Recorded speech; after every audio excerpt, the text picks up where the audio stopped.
gang! Hey, you see what I see? What do you see? Come there. See him? Yeah, we see him. What about it? Don't you know who that is? Nah, do you? Sure. Who is he then, if you're so smart? That, gang, is Elisha, the prophet. Well, what do you know, Elisha? Hey, gang, what do we do with him? Give him the usual treatment. Yeah, I'll take care of him. Just watch me. Yeah, let's see. Hey, Elisha the prophet. Hey, Baldy Elisha himself. Hey, when you going up to heaven like your buddy Elijah did? Hey, why don't you go up, Baldy? Go on up, bald head. Go up there, Baldy. Because you mock the Lord and his prophets, many of you shall this day be cursed even unto death.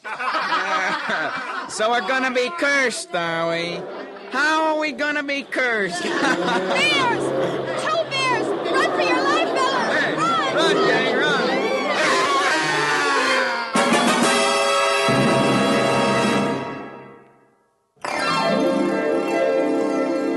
Say, Uncle Dan, what's this story about, anyway? Well, it's a Bible story, Aunt Sue, and you'll find it in the book of 2 Kings, chapters 2 and 4. I call it The Woman of Shunem.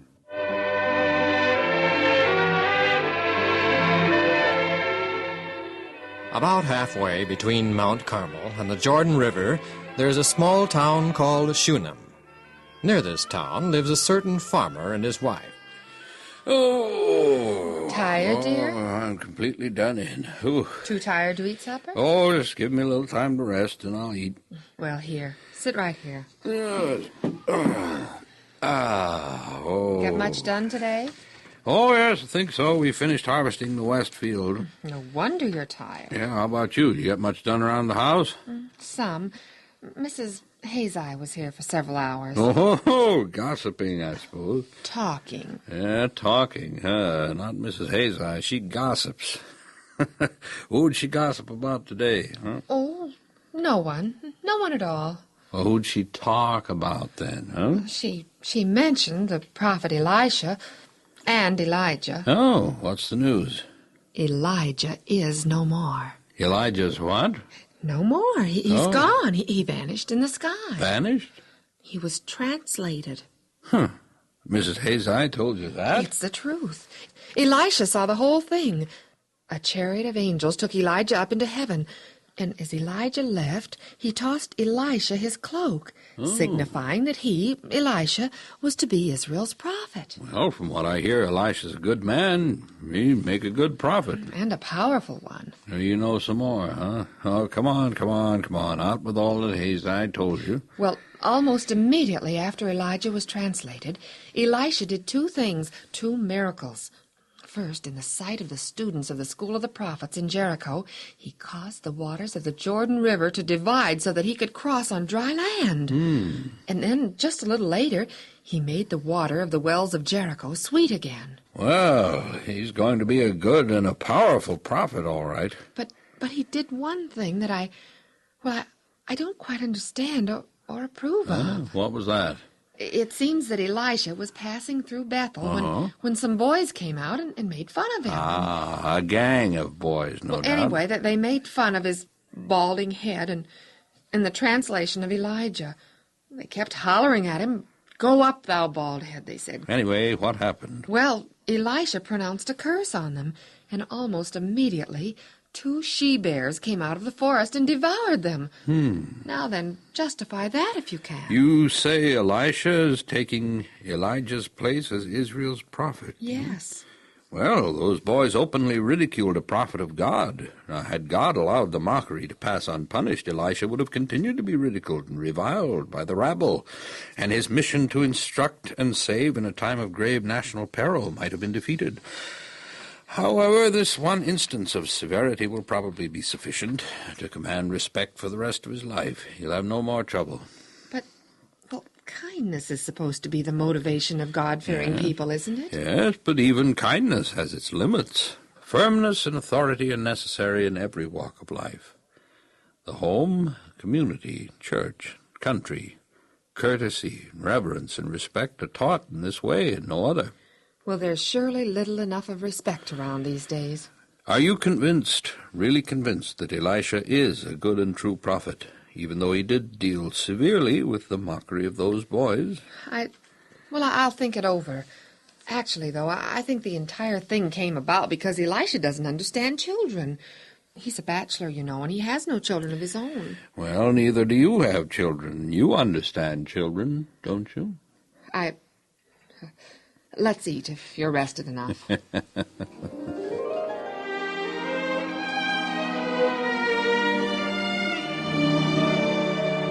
Mother said to come quickly. Elisha's in town, ma'am. Elisha?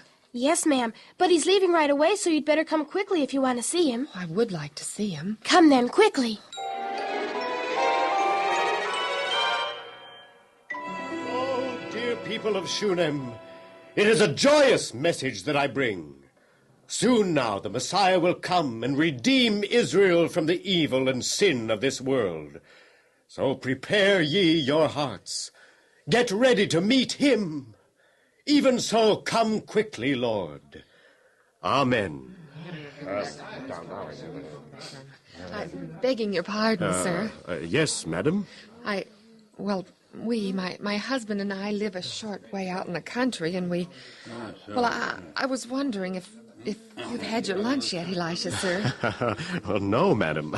Would you come and break bread with us? It isn't much we have to offer, but we're... Well, I am rather hungry, and your kind offer comes at a most welcome time. I'd be very happy to accept your invitation.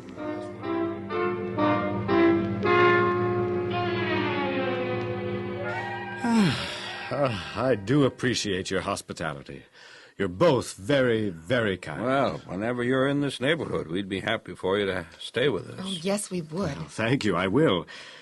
Farewell for now, and may God bless you. Farewell, Elisha. Farewell. Goodbye, sir. Yes, a good man. A man of God. I'm convinced of it.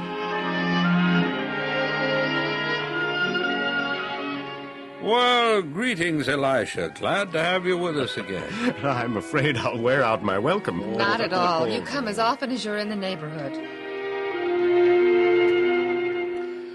You're good friends, and I appreciate your hospitality these many, many times.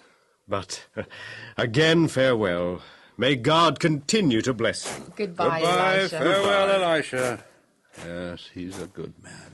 And I'm more sure than ever that he's a holy man of God. And you're a good husband, and I love you. Do you love me? Of course, but what is it this time? When you talk like that, I always know that you have something special to ask. Well, ask it. Let's build a special room for him. For Elisha? A room? We can put a bed in it, and a stand, and a chair, and some candles, and then Elisha will have a place of his own to retire when he comes this way. Yes, you're a wonderful woman, and I do love you. You will build Elisha a room of his I'll own. start right away.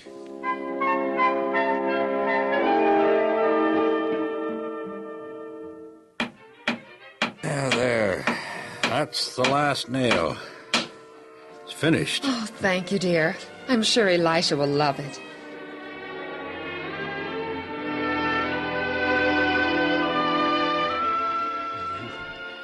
You built this for me? Consider it yours, Elisha. It is yours to use, to come and go as you wish. Oh, I'll probably use it often. Oh, I'll be thankful for such a quiet retreat. Come, dear, we'd better leave now so Elisha can get some rest. Yes, we'd better. If you want anything, sir, just send your servant and let us know. Come, dear. Oh, what a wonderful couple. So kind, so considerate. That they are, Master. I'd like to do something to show them my appreciation, Gehazi. Oh, that doesn't seem necessary, Master. You're a prophet, doing the business of God, serving the people, and people in turn are glad to do things for you. Yes, but Gehazi, I want you to go to her and ask her what there is that I can do for her, whatever she wants. Why, yes, Master. Say unto her, Behold, you have done so many wonderful things for my master. All this trouble you've gone to care for him. Now, tell me, what can he do for you? Ask her, Gehazi, if she wants me to speak a word on her behalf to the king or to the captain of the host. Now, hurry back with her reply. Yes, master.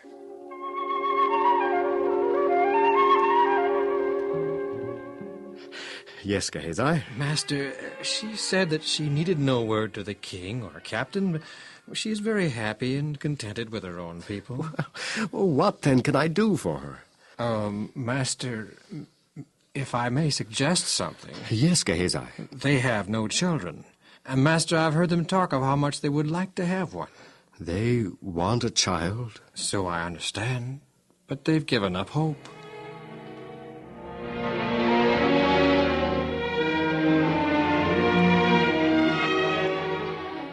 Madam, I understand that you and your husband would like to have a child. Yes, Elisha, sir, but, well, it's impossible. In a year, God will give you a son. We will have a son? You will have a son. A son? Oh, it's just... Elisha, sir, we want a son so badly. Please, please don't lie to me.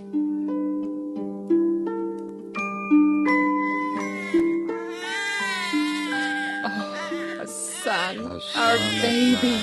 Our son. And when the child was grown, it came about that he asked his mother, Mother, where's Father? Out in the field with the reapers, dear. May I go out there too? You won't get in the way? No, Mother. All right, son, but do be careful. Hi, Father. Well, what are you doing here, son? You're supposed to be at the house. Mother said I could come. All right, you just keep out of the way. I will, Father. Stack those sheaves over there with the others.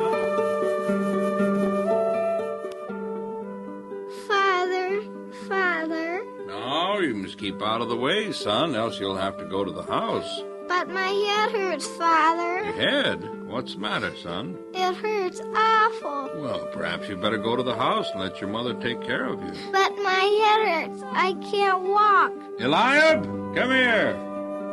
I'm going to have Eliab carry you to the house. Yes, sir. Take my son to his mother. He has a headache. Yes, sir.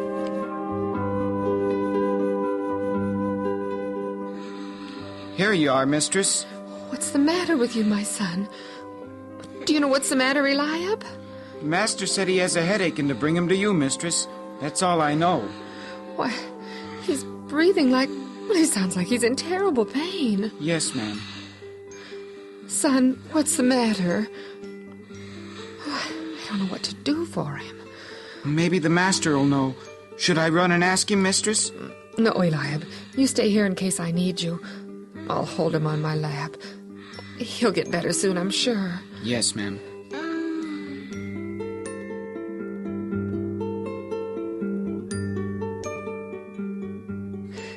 He's a little better, I think. Eliab, it's noon. Perhaps you'd better start the fire so I can get some lunch. Yes, ma'am. Oh, my baby, oh.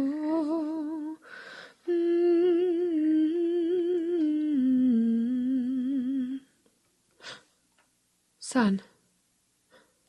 Son. Son! He's dead. My son.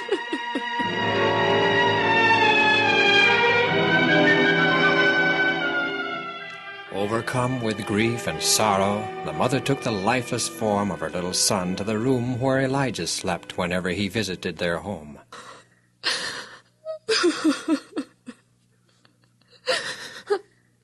I'll leave him here in the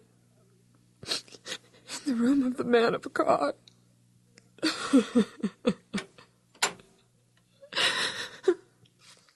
Eliab. Eliab.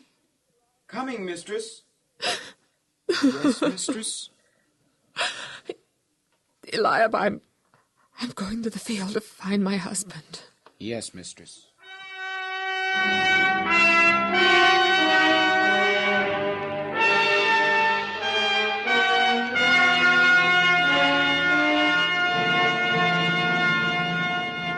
Well, well, my dear, what brings you to the harvest field this busy time of day? I'm going to Mount Carmel. Mount Carmel? What for? I want to see the man of God. Oh, Elisha. Would you let me have one of the servants and a donkey that I might go to the man of God quickly? Oh, but dear, this is no time to be running off. What with the harvest and all, and too, why today? This isn't the time of a new moon or a Sabbath. Just let me go and all will be well. Please. All right. I guess I can spare a man and a donkey. When? Immediately. Right now? I'm going as soon as the donkey can be saddled. I want to get back yet today. All right, I'll send young Eliab with you.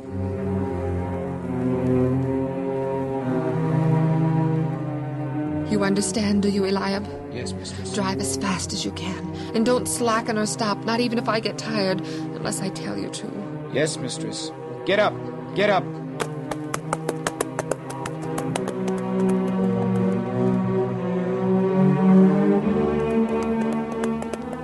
A rider approaches, mistress. Can you tell who it is, Eliab? No, mistress. Perhaps we'd better stop. He may be an enemy. There are no enemies here. This is Mount Carmel. Yes, mistress. The rider, mistress, is an elderly man. Probably a servant from the way he's dressed. He's waving at us. Why, that's Elisha's servant, Gehazi. So it is, mistress. You may stop, Eliab. Whoa, whoa. Whoa, whoa. Greetings, great lady of Shunem. Greetings, Gehazi. The master saw you coming and sent me to welcome you, madam. He inquires after your health and the health of your husband and son. All is well, Gehazi. Just show me to your master, please. Well, yes, madam. Get up here. Come on, boy. Get up. Follow him, Eliab. Yes, mistress. Get up there. Get up.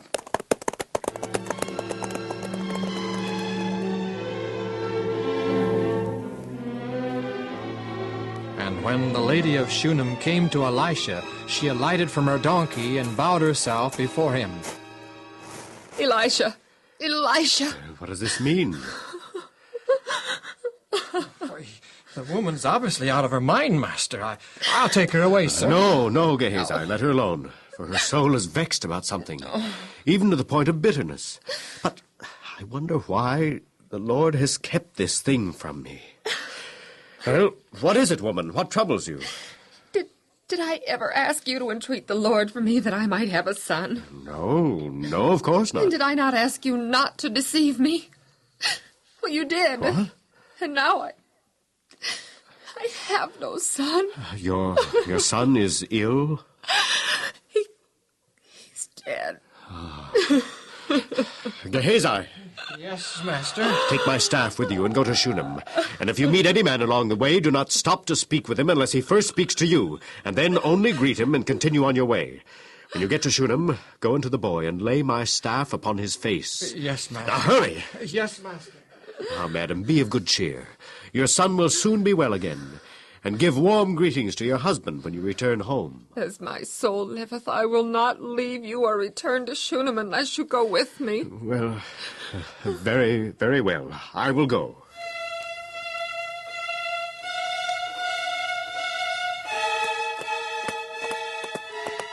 We'll be there in less than an hour.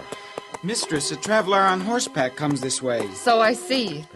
Oh, it's Gehazi returning from Shunem. Has he been there and back already? Apparently. Whoa! Master, I went to the boy as you instructed. I placed your staff upon the boy's face, but nothing happened. He did not awaken. My son. Turn around, Gehazi. We will go to Shunem.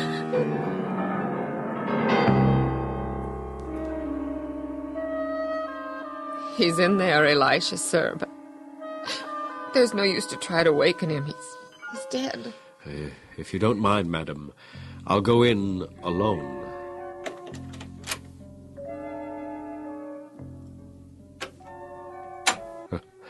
He's a beautiful child.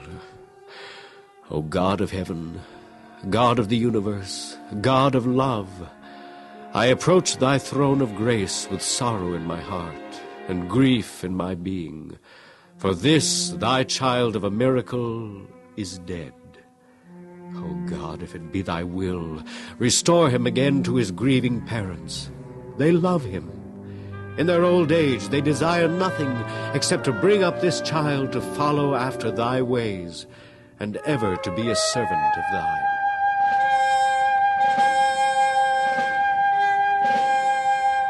And behold, Elisha finished his prayer, and went and lay upon the child, and put his mouth upon his mouth, and his eyes upon his eyes, and his hands upon his hands. And he stretched himself upon the child, and he breathed into his mouth, and the flesh of the child waxed warm. He's getting warmer, but he's not breathing.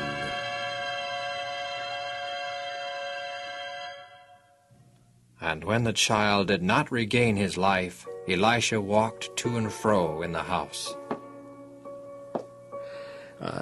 I don't understand it. Before your child was born, the Lord God revealed unto me that you would have a son and heir. Now he's passed away, and I'm certain that it is not God's will. Yet I'm unable to bring him back to life. Perhaps you're not persevering enough. Actually, it's a question of faith. I know that I have... Well, how is your faith? Do you believe that God can bring your son back to life? I know he can. God can do anything that he wills to do. Then I'm going back to the child. Surely God will honor your faith.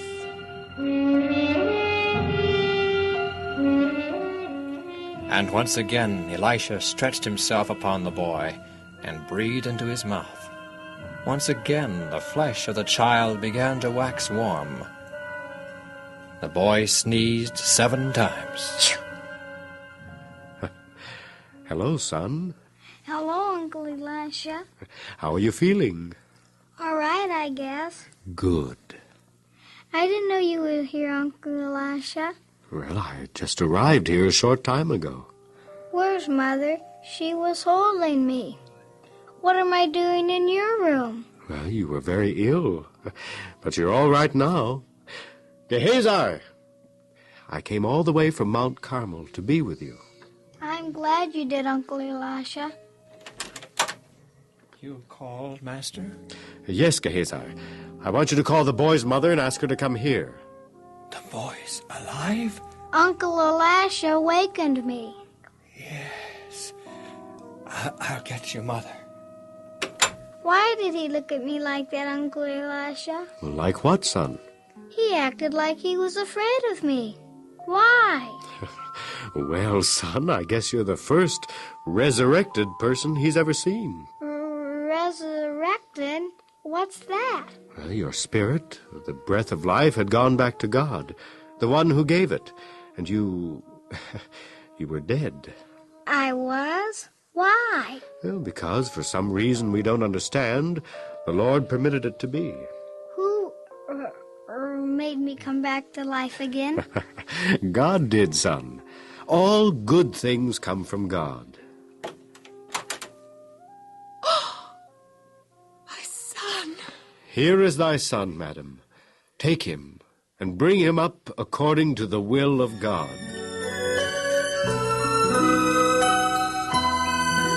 And the woman of Shunem fell at the feet of Elisha, and bowed herself to the ground before him. Then she took up her son, and went out, rejoicing in the marvelous ways of the God of heaven.